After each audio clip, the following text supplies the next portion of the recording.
Hi, Nicole. Good morning. Good morning, Luis. How are you? Doing well, thanks. Looking forward to this webinar.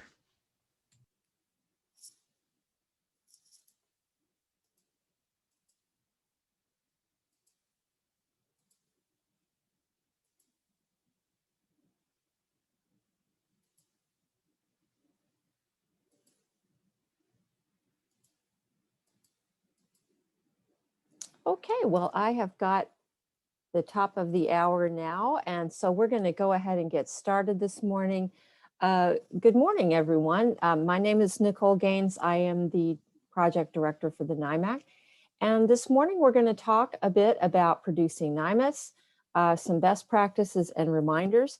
And this is kind of a little different from some of the other webinars that the NIMAC has presented in the past. Generally, the webinars that we provide are for a more general audience of publishers or conversion vendors, and they don't really require or anticipate prior experience. This webinar this morning and the one from next week will be a little more in the weeds. We're going to be talking a little bit more in detail in terms of actual XML tagging and so forth. And so this is a little bit more technical. So we're very interested in this process, in getting your feedback on how helpful this webinar is, how helpful the webinar is next week with regard to helping to produce NIMAS and to highlight some issues that have an impact on the usability of NIMAS files, particularly today. So again, I'm Nicole. Today we're going to, Liz Schaller is also participating. She's going to help with monitoring. If you have any questions, please feel free to use the chat. Another housekeeping thing is that as we go through this morning's presentation, you'll see that there are quite a few links out to resources. This PowerPoint will be available on the NIMAC website for you to have as a resource going forward. And we are also going to archive the webinar itself, so it will also be available on the website. So we will go ahead and get started on today's presentation.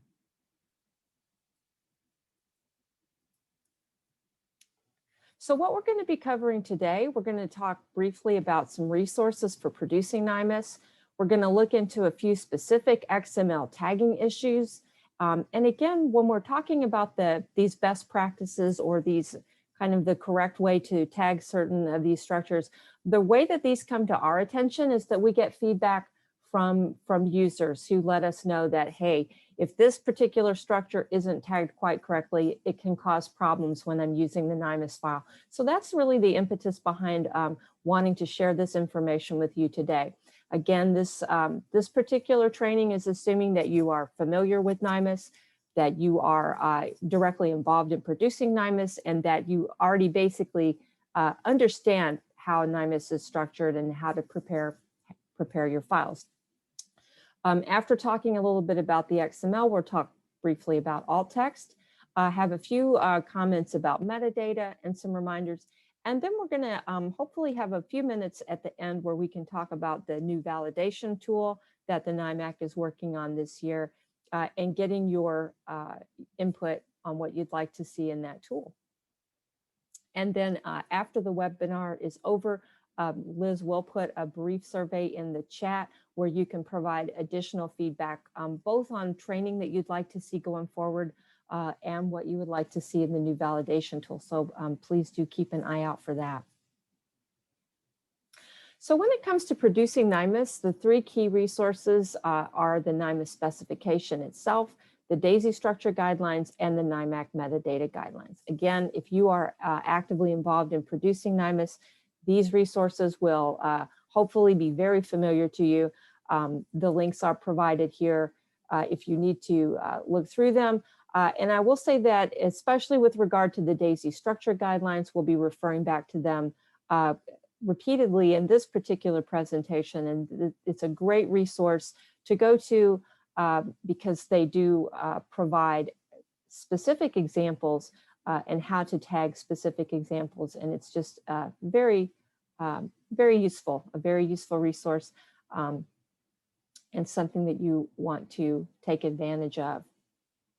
In terms of additional guidance, there are a plethora of other resources available, both from the NIMAC and from the National AIMS Center.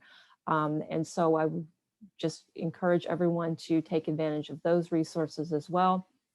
And also just reach out to the NIMAC if you have questions about how to handle specific content. We really want to be a resource for you if you have questions as you're preparing files.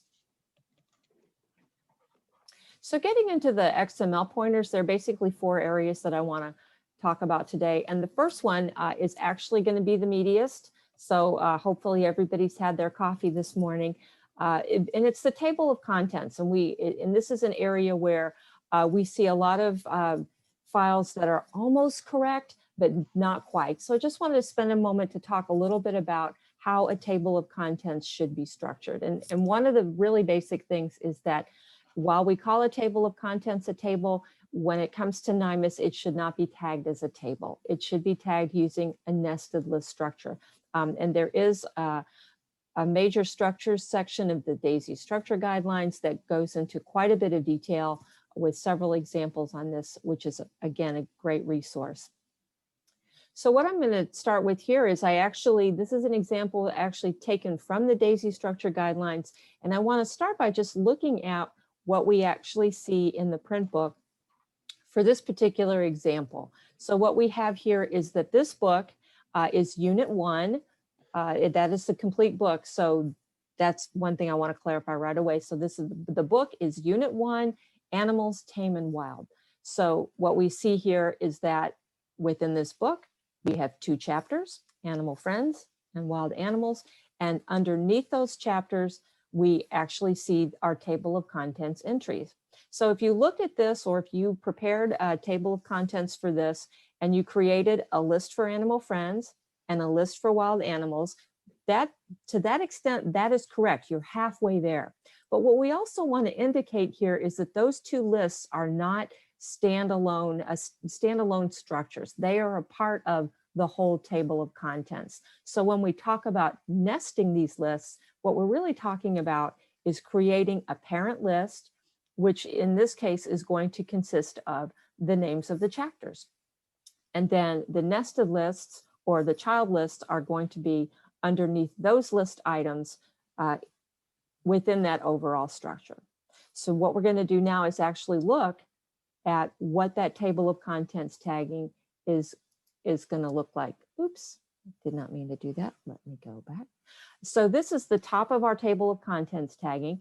And just to kind of go down in order, and one of the things that's always beautiful about XML is that it's very orderly.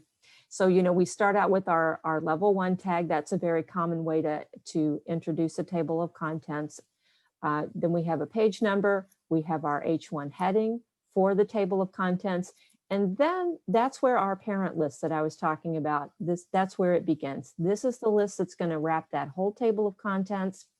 And within that, we see our first list item is Animal Friends. That's that first chapter name. Underneath that, that's where we're going to see that nested list. And beneath that, all of our entries for the table of contents. At the end of that chapter, at the end of those entries, we're going to see that nested list close. And we're going to see a new list item. We're going to see that first list item close, and then a new list item for the next chapter, a second nested list for those table of contents entries. We're going to close that nested list when those are finished, close the list item for that chapter, and then we close the list for that parent list for the whole table of contents. So again, if you've been approaching this and creating consecutive lists, you've just got one other step to do, which is that what we really want is to wrap all of the table of contents in that parent list. So to recap, you want to use a nested list structure. You're going to have a parent list that wraps the entire TOC, and then you're going to use that nested list structure when the table of contents is subdivided by chapter or other divisions. Now, you may have simple books where you don't have that kind of subdivision, and in those cases, the nesting may not be necessary. But in K through 12 instructional materials, it's very common to have further divisions of the table of contents. Again, the DAISY structure guidelines does have some additional examples. But if you have questions, just get in touch. We're happy to help. So the next reminder I wanted to talk about was glossary tags. This is an area that where correct tagging really increases the benefit and usability of the NIMAS file. What we want to really emphasize here, and what we see as a point of confusion sometimes in tagging, is that the whole glossary list should be wrapped in the DL or definition list tags and not each entry. Again, this is also a structure that is dealt with in the DAISY structure guidelines. And here is basically the guidance in terms of the glossary syntax here. So you're gonna, again, we start here with the level 1 tag. You may not always use a level 1, that's a common one to use. H1 just tells us that that's where a glossary is. And then we have our dictionary list tag. When that tag opens, we see first term under DT, which is for your definition term, and then DD for the definition. And what we see is that we can nest as many terms and definitions within that DL, within those DL tags as we need. And then we close that once all of the terms are completed. So just to give you a very simple example, here's a glossary that's subdivided alphabetically. This is the letter A. We have 3 terms. And this is an example here of how this can be tagged incorrectly. And again, this is something that we commonly see. And we just want to emphasize that in terms of the layout and the way that you want to tag these, you don't want to wrap each term and definition in those DL tags. So this is kind of our incorrect, and this is our correct. So here we have, again, we have all of the terms and definitions inside one set of DL tags. So pretty straightforward, just something to keep in mind when you're working with the glossary tagging. So next, I just want to make some brief comments about list tagging. One of the things that we sometimes see is that paragraph tags have been used inside list items. This is a sort of thing that we kind of talk about as double tagging, that is just, it's not necessary and not helpful, and it can be confusing to some conversion software. So we just ask that you be aware of this. If you happen to have more than one list item component, and you need to separate those components out, similarly to the way that the table of contents works, when you have kind of the name of the section and then the page number, the LIC or the list item component tag is the one that you would use for that.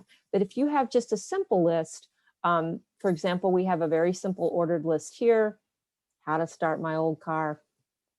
If we have that kind of a list, when we're creating the XML for that, there's no need to put paragraph tags inside those list item tags. It's just not something that we want to do.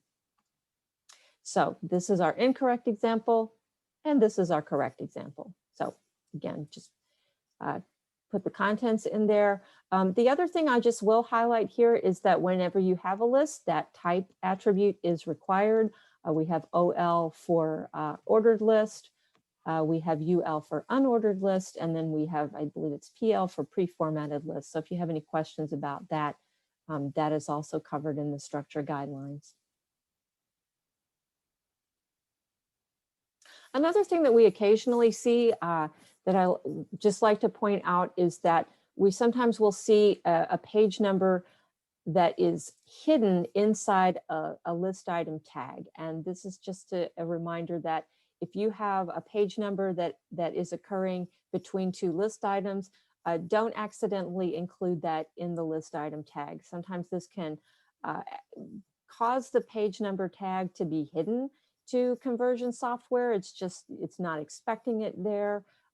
It shouldn't be there. And so it can cause some confusion. So this is just a reminder to close the list item and then provide the new page number. And this is just on this slide, what we see is an example of tagging where a page number has been included inside a list item.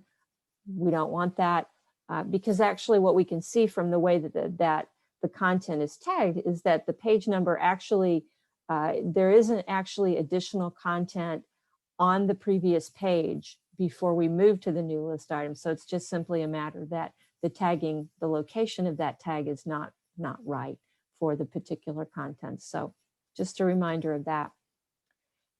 Similarly, there can be another issue that we will see sometimes with pagination and page numbering.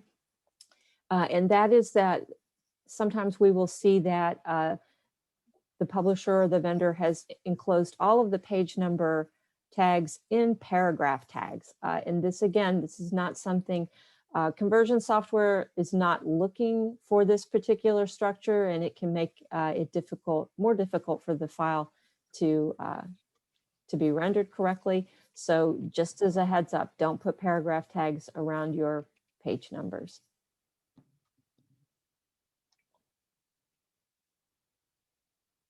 And then the other thing I wanted to mention about pagination is that the page attribute is required for the page number tag. And there are 3 options for this attribute. And this is, it's fairly straightforward once you know what these attributes, what the different options are and what they mean. Front refers to pagination that is particular to the front matter. This is most commonly Roman numerals. Normal, that just means that it's normal digits, no special content there. And then special means that it's not just a number. It could be letters, it could be some combination of letters and numbers. So again, fairly straightforward, just want to make sure that you include that in your page number tags. And again, this is important because it helps ensure that when that NIMAS file is being used to create an accessible format, the content is handled correctly by the software. So that is our quick look at some XML issues. Are there any, before we move on, are there any questions about what we've discussed so far? And I think that I muted everybody, but I also think that I gave everybody the option to unmute themselves. So we did have a couple of questions related to the glossary tagging, and okay. I've tried to put one example in the chat. The first question was, how would an image element be included for individual DL items? And there is an example, the first illustrated example in the DAISY structure guidelines, which I gave the link to. Does include images in the glossary example. So you can see that, and I pasted the code into the chat.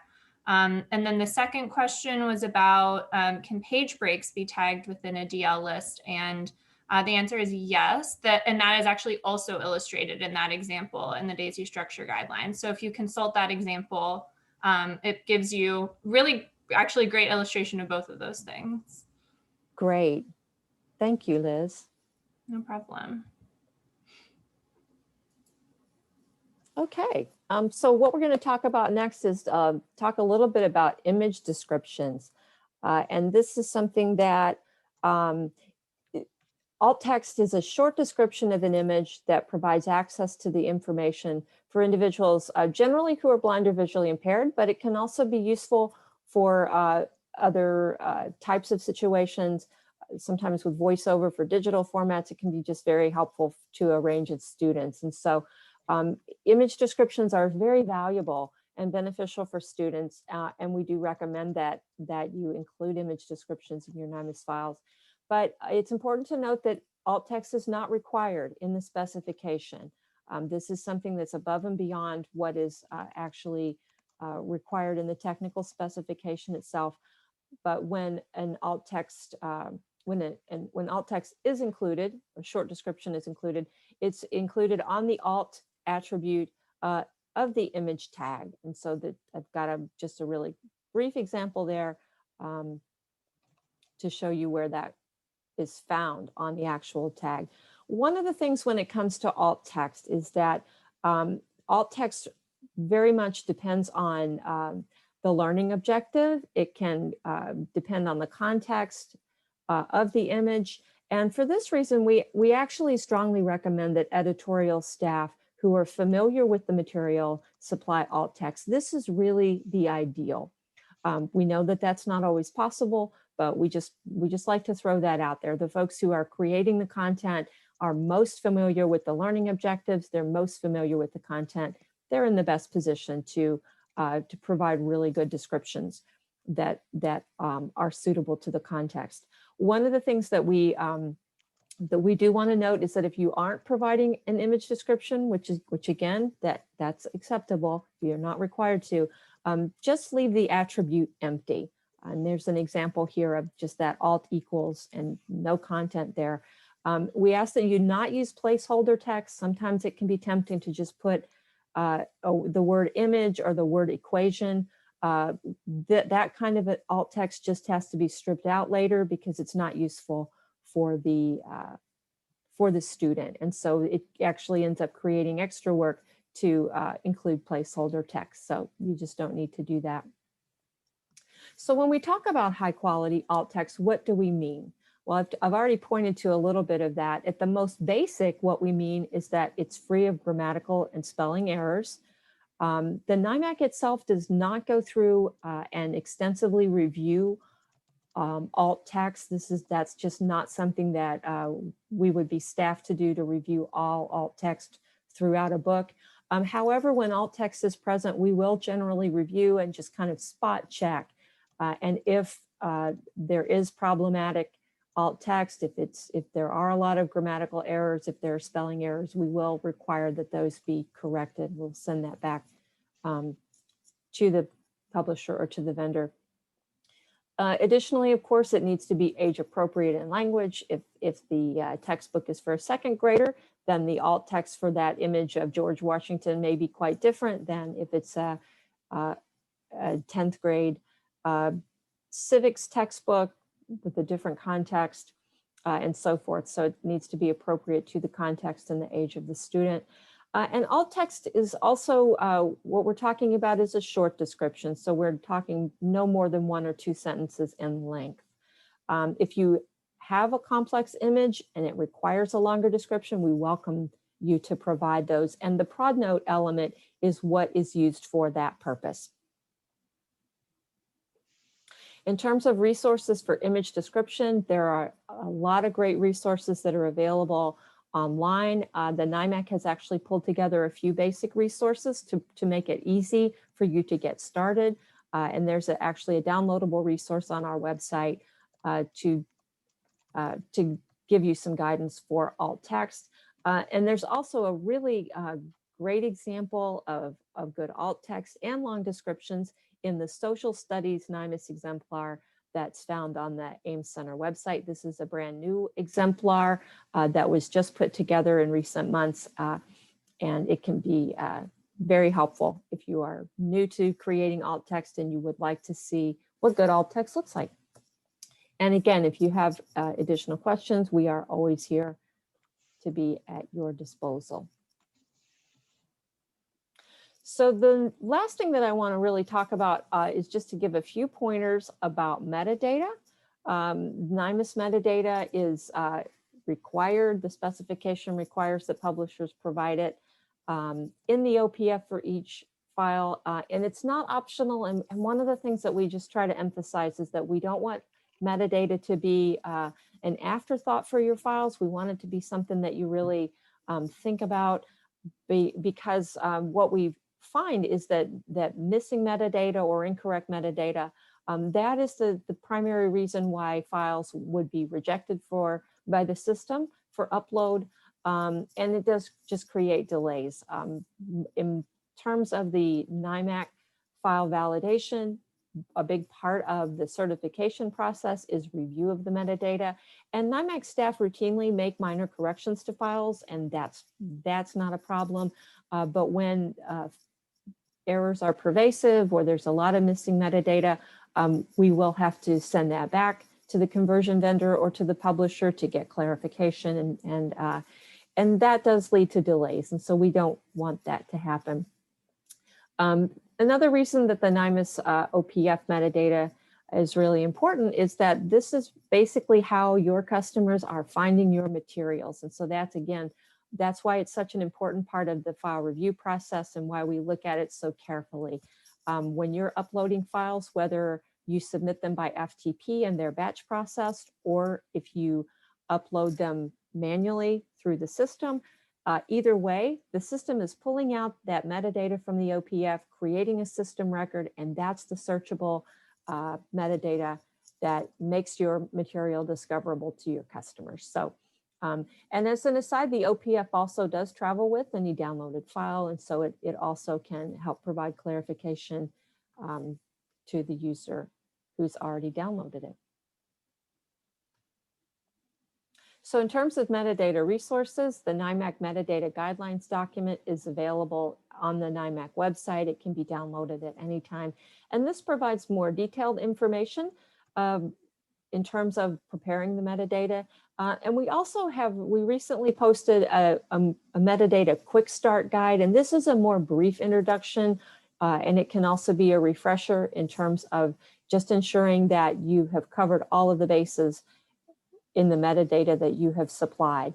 And then a third resource that can be very beneficial because it not only includes the well-constructed OPF metadata, but it also provides the PDF that is the basis for the metadata, can be found in the OPF exemplar on the AIMS Center website. Just a really good resource to take a look at. And then there's also a metadata checklist that can be downloaded from the NIMAC website. This again, it's just very basic, but it can really help you in terms of just literally checking off the boxes that, yes, I have included everything. If I'm a publisher, yes, I've included all the required metadata to my conversion vendor. And if you're a conversion vendor, it can be a good resource to say, oh, hey, the publisher provided this metadata, but they didn't provide these other metadata. And so it can help you in terms of knowing what to ask for from publishers. One of the things that I would like to point out, and we'll talk a little bit more about this in just a few minutes in terms of the new validation wizard that we're really excited about and that is just getting underway in terms of development. But the current NIMAC validation wizard, it does not evaluate your metadata. And this is important because you can have a file that passes the XML validation. You know, your XML is well structured, it conforms to the DTD, but your metadata still may be a mess, frankly. It could be, you know, incomplete, incorrect, and so forth. So basically the bottom line here is that checking the metadata to make sure that it's complete and accurate, that's really a separate step because validation does not cover that. Now we are looking into adding some metadata checks into the new tool that's being developed this year. But even when that happens, I will say that, you know, no tool short of AI, which we're not quite there yet in terms of incorporating any AI into our development, into our validation tool. But, you know, in terms of, you know, is the author metadata correct? Is the copyright date correct? That's information that only human beings can really know whether it's correct or not for that particular title. So one pointer that I do like to mention is that, again, the NIMAS file set provides metadata in the OPF only. And we do realize that, that in some cases, it's appropriate to include metadata in the head tags of the XML, but not for NIMAS. When it comes to NIMAS, that head tag should always be empty. And I've included an example here. This isn't a real example, but it's an example of real tags that have been used in the XML file. And what we see here is that this is not the OPF file. This is the XML content file for a NIMAS file set. And we see that there are several metadata elements there that have been included. And so again, what we really want to see when we open that XML is a nice empty head tag. You don't need to provide metadata in the XML, and it's not actually valid for NIMAS. So just leave it out. And then the last thing that I wanted to mention is that we do have available in the system a free optional tool. If it's helpful to you, you can actually take an Excel sheet, a completed Excel sheet, and generate your own starter. I call them starter OPFs. They don't include the manifest or the spine for the OPF, but they will include all of the correctly tagged and correctly formatted metadata for your files. And so this can be very beneficial depending on whether it works for your particular workflow. But all that you have to do in order to utilize this tool, we have an Excel template that you can download from our website. You can also download it within your account from the resources tab, and you just fill it out. You just go through. Each row is a different title, different book. You create, you enter the, you enter the metadata on that sheet, and then you upload that to the system, and literally instantly the system will email you back a zip file that includes all of those starter OPFs. So if you go to the site, if you go to our website and download the template, you'll also see there is one page that has detailed instructions, and there's the other page which is for entering the data. So and if you have any questions, you can just contact the NIMAC. And if you haven't used this before, the thing about it is you can use the tool and you're not required to actually use the OPFs if you decide that you don't want to, but it's just something that you could download the template, just put in any information that you want just to play around with it and just explore how it might be able to work for you. It can be very beneficial to folks who have used it in the past. So, and if you are logged in, this is just the landing page here for a vendor account. You will see that it is the second menu item over, transform Excel to OPF.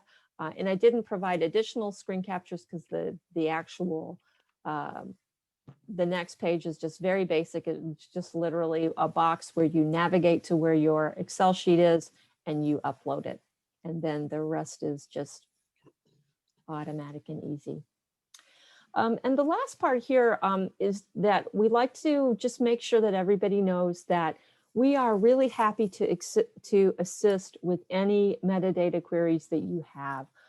If you are working on files for a new program, especially if you've got a new program, you know that you've got 100 files, 200 files, you've got 5 different types of components that are in that curriculum. We just invite you to send a PDF and sample OPF for us to review. We'll review one for each type of material that's in that new program. What we tend to find is that once you have a good template for that particular program, for that particular component in the program, it's just super easy to get all of them right. So we're just more than happy to review the metadata, revise it for you so that you have a really good OPF template for all those materials as you're working on getting those materials submitted. Okay, so before I move on and talk about the new validation wizard, one of the things that I did want to find out about, and this is something that if you have questions or if you have input, you can put that in the chat now, but I am, as we're kind of thinking about new trainings for the future, if you have particular areas with metadata that you find challenging, that you'd like to see us offer more training on, let us know. We're planning right now in terms of the training that we're going to offer for the rest of this year, and we're very interested in your input on that. So before I move on, Liz, are there any additional questions that we might want to ask before we move on? There was one question that unfortunately I don't know the answer to, and it came from David Nelson. And David, if you want to add anything to your question you put in the chat, you can feel free to unmute and do that. But the basic question was, which prod note attributes are required or recommended? That is a good question. I mean, I think that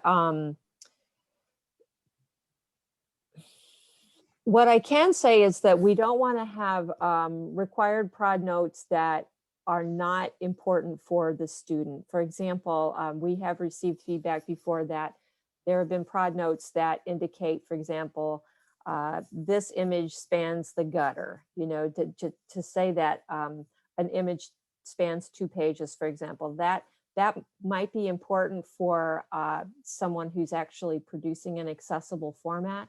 But if you are going to actually provide like a DAISY file, that's not something that the student needs to hear. So let me look into that more. I'd be happy to look into that more. But I think that in most cases, you would want that render attribute to be optional so that if, you know, depending on the software that's being used or depending on, you know, whether or not that attribute is retained in a digital format, you would want that to be the option of the user to turn those off or not. So I would say, generally speaking, I'm trying to think of if there's any case that I know of. And Luis and Lynn from the AIM Center are on this call. If either of you guys can think of a case where that prod note attribute would always be render required, let me know. I'm not thinking of one right offhand, but I'd be happy to look into that more. Thank you for that question. So the last thing that I wanted to talk about this morning is the new validation wizard that we are working on this year. We're very excited about it, and we really want your input. So as I mentioned, we'll have that opportunity with the very brief survey at the very end, and that's an option. But you're also just welcome to email us if you think of anything. Basically, the NIMAS validation tool that we have in place now, it's old. It's old, and we're very excited about getting rid of it. Not getting rid of it, but just really improving upon it. What it offers us now is it's been a solid and reliable tool, but it's fairly basic in terms of the checks that are incorporated into it. So where we're at right now, we're working with Overdrive, and we've just begun a conversation with them to scope out this new tool. And there are some things that we know already that we want to have included in the new tool. One of the things that folks have asked about over the years is we want a Mac compatible version. That's a high priority for us. We are going to ensure that the new validation tool that we have a Mac compatible version of it.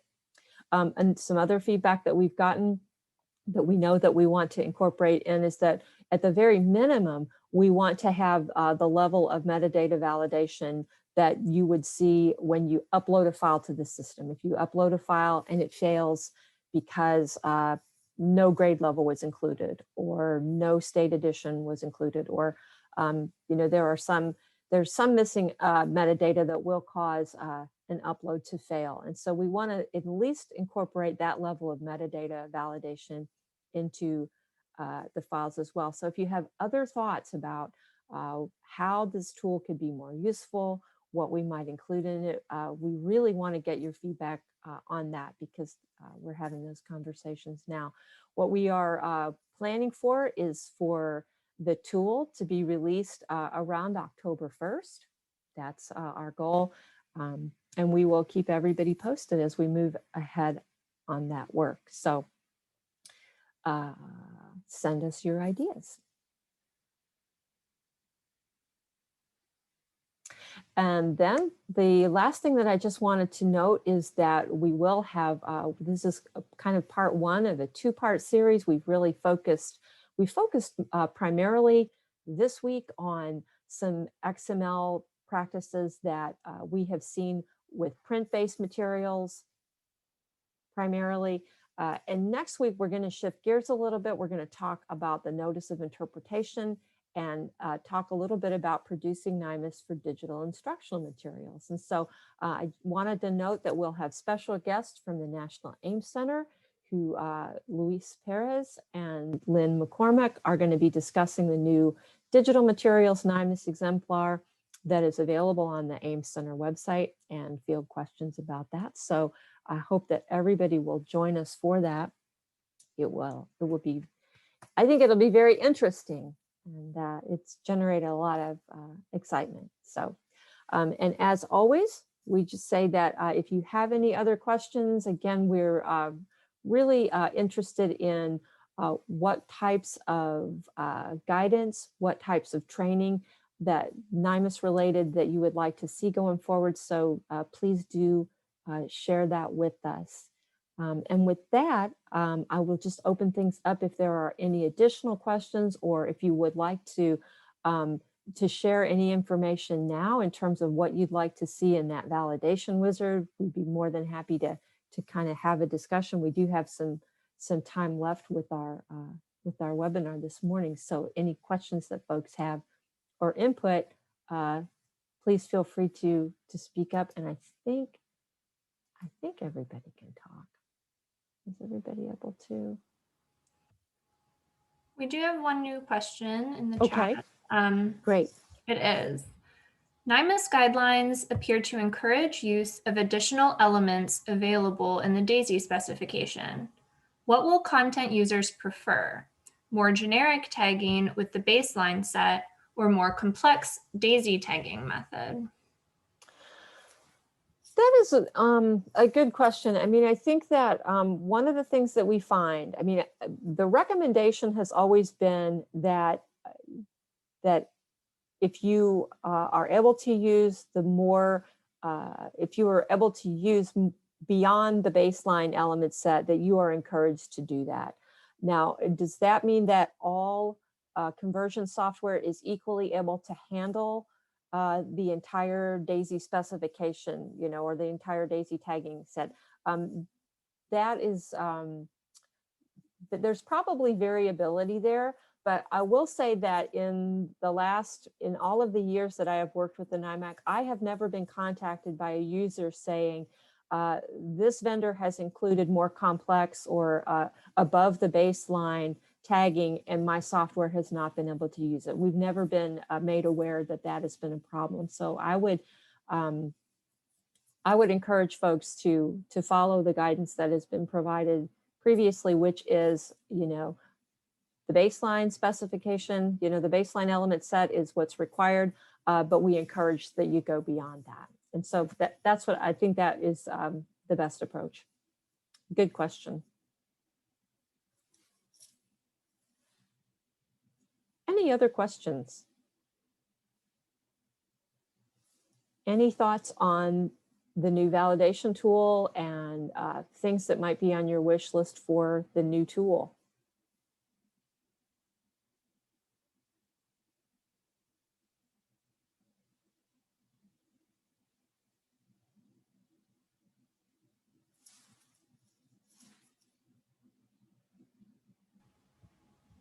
We're getting some thank yous, and we'll share our wish list with you in the chat. So that's great. Yeah, definitely. If you have to think about it and send us an email later, that we would love that. Yes, for sure. And Liz, have you already put the link in the chat?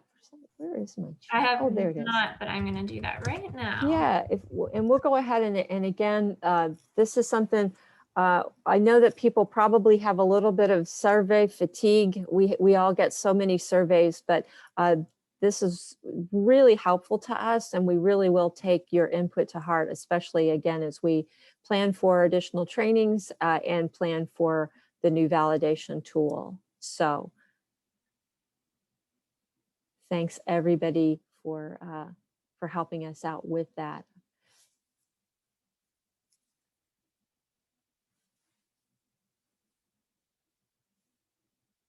Okay, well, if there is no more for this morning, then I will just thank everyone again for making time to join us today, and look forward to talking with everybody again next week when we talk about the notice of interpretation and explore some of the issues with providing NIMAS for born digital materials. So thanks so much again, really appreciate it, and look forward to talking with everyone again soon.